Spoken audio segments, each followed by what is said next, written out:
sesudah mendengar penjelasan dari para dokter yang ahli, 85% itu tidak ada gejala klinisnya. Jadi yang membawa virus itu dia sehat-sehat saja, apalagi yang masih muda. Dia tidak ada gejala demam, tidak ada gejala batuk. Padahal 85%. Nah, boleh jadi di masjid itu ada dua pilihannya. Kita tertular atau tanpa sadar kita menularkan ke orang lain.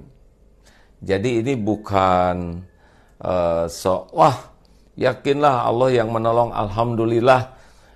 Saya diberikan kesempatan berguru dengan guru yang ahli tauhid sehingga nama juga disebut Darut Tauhid. Namun kenapa menyempurnakan ikhtiar seperti ini? Ya karena Rasulullah pun begitu. Tidak boleh mencampurkan unta yang sakit dengan unta yang sehat.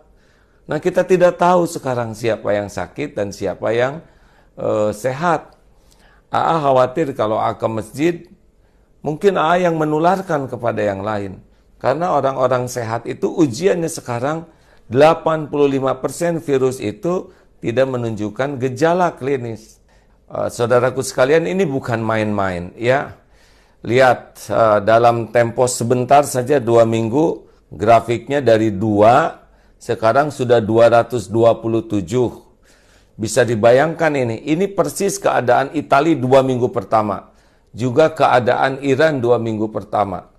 Tiba-tiba begitu, ini besok lusa bisa melesat karena sebagian besar yang terpapar virus itu tidak menyadari dirinya membawa.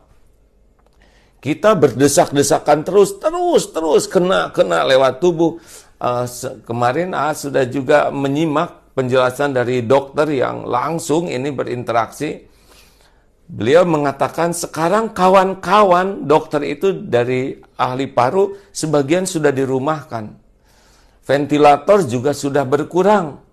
Jadi ini belum apa-apa. Nanti rumah sakit kita tuh sudah kekurangan dokter, kekurangan perawat, kekurangan peralatan, padahal ini belum apa-apa. Ini baru memulai ini. Ini belum apa-apa nih hadirin, baru tumbuh, baru 2 minggu. Besok lusa bisa ribuan dan puluhan ribu, mungkin na'udzubillahi min zalik ya.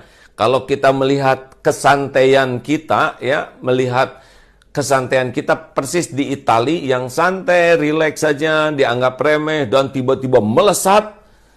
Ini adalah kezoliman bagi kita kalau kita menganggap remeh. Kita keluar hanya ketika darurat saja. Tahan, keluarga tahan berada di rumah. Anak-anak tahan ada di rumah.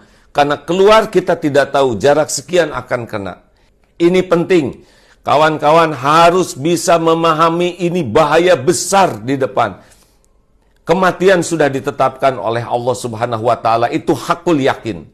Ini bukan bicara masalah mati, tetapi ini penyebaran yang luar biasa ini.